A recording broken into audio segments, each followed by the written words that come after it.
Queridos amigos, sejam bem-vindos ao canal Videira Espírita.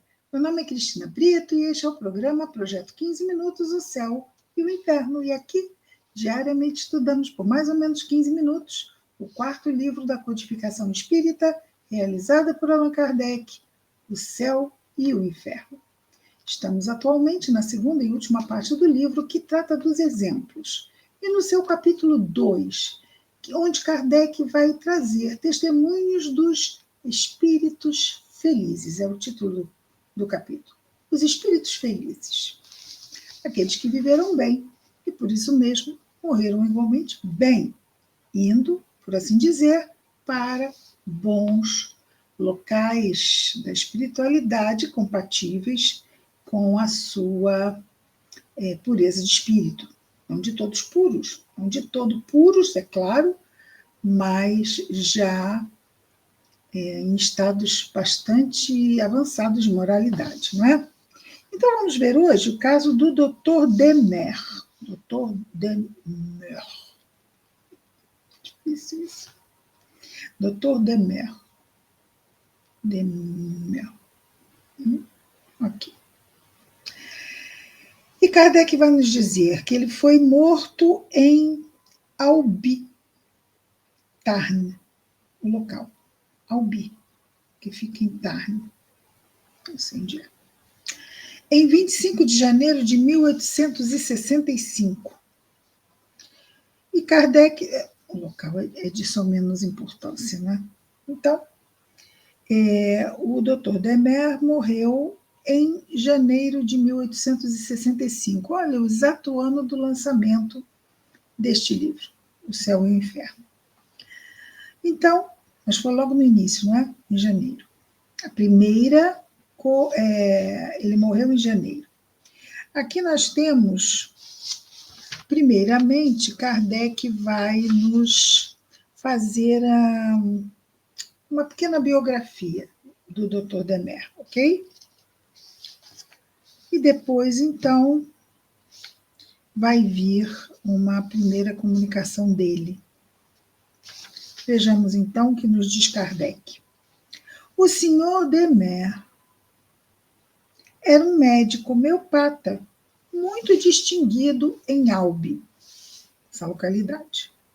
Seu caráter, tanto quanto o seu saber, lhe trouxeram a estima e a veneração dos seus concidadãos. Sua bondade e sua caridade eram inesgotáveis. Olha a posição de moralidade desse espírito, não é? Alta. Sua bondade e sua caridade eram inesgotáveis.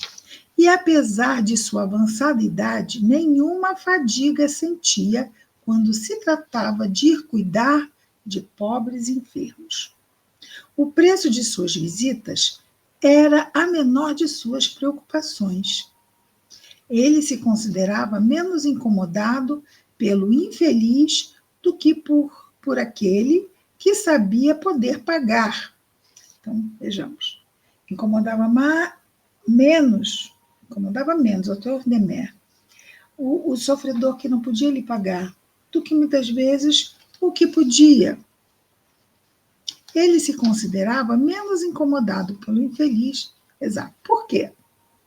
Porque, dizia este último em sua falta, sempre poderia conseguir um médico.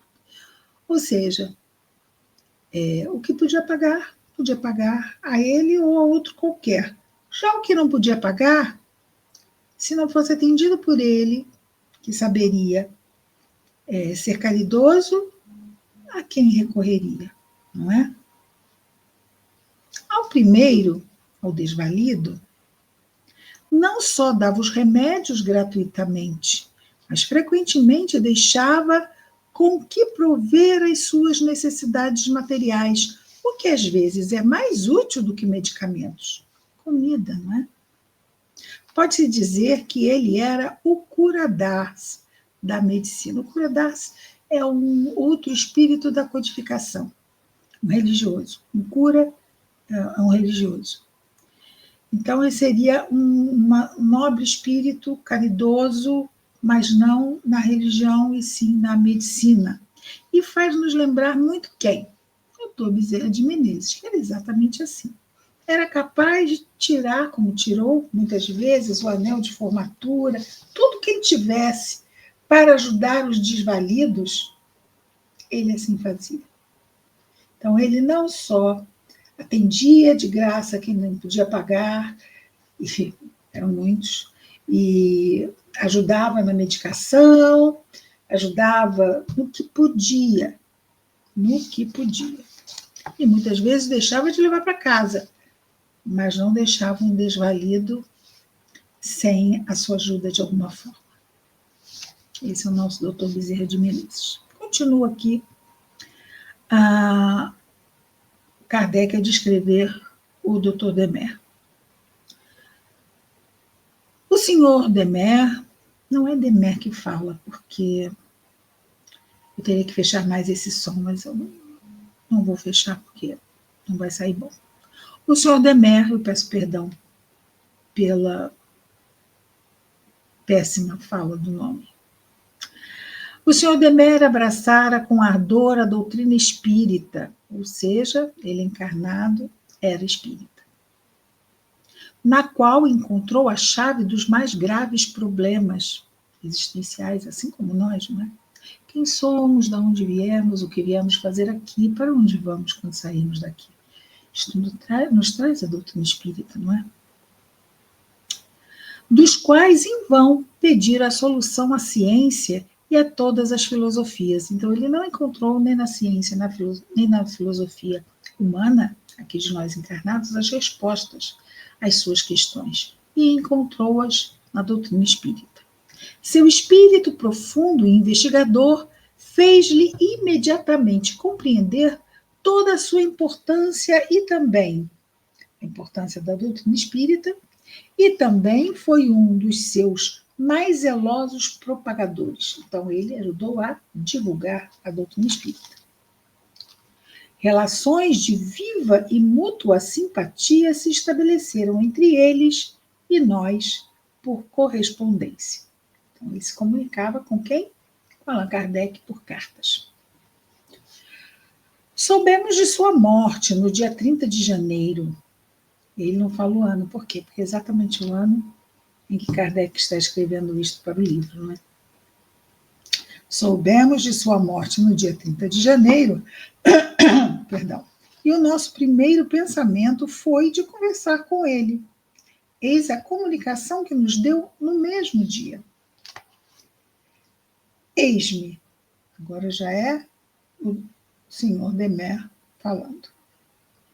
Eis-me, prometeu a ele mesmo, quando vivo, que desde que morresse, viria, se isso fosse possível, apertar a mão de meu caro mestre e amigo, o senhor Allan Kardec. A morte dera à minha alma este sono pesado que se chama letargia. Mas o meu pensamento, letargia é quando o espírito entra num estado alterado de consciência que não consegue mover o corpo, ok? Claro que ele já estava morto, mas aí no caso seria mesmo o corpo espiritual.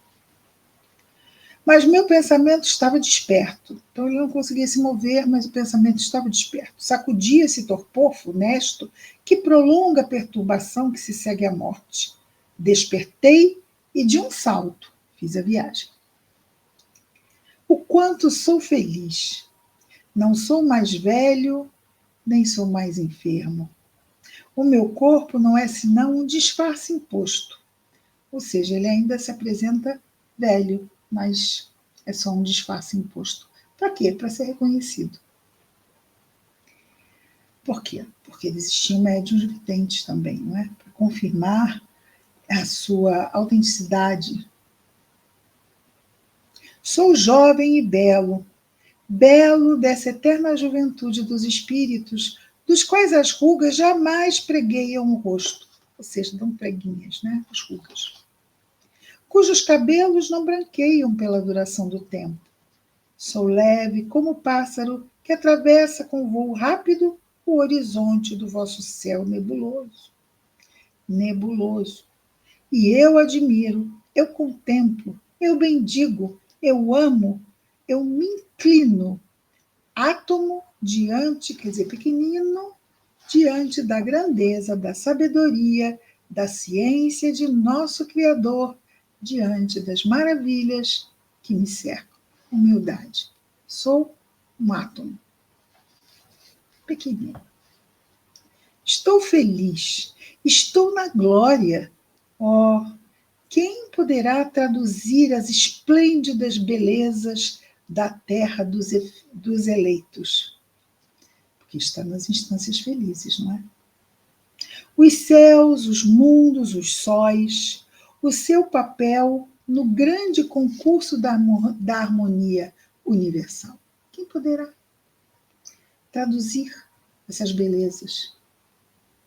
Ele já coloca dessa forma, dá-nos a entender que não há como traduzir, ele está lá, vivendo isto, vendo isto, mas como nos trazer a exatidão do que ele vê e do que ele vive nesse ambiente.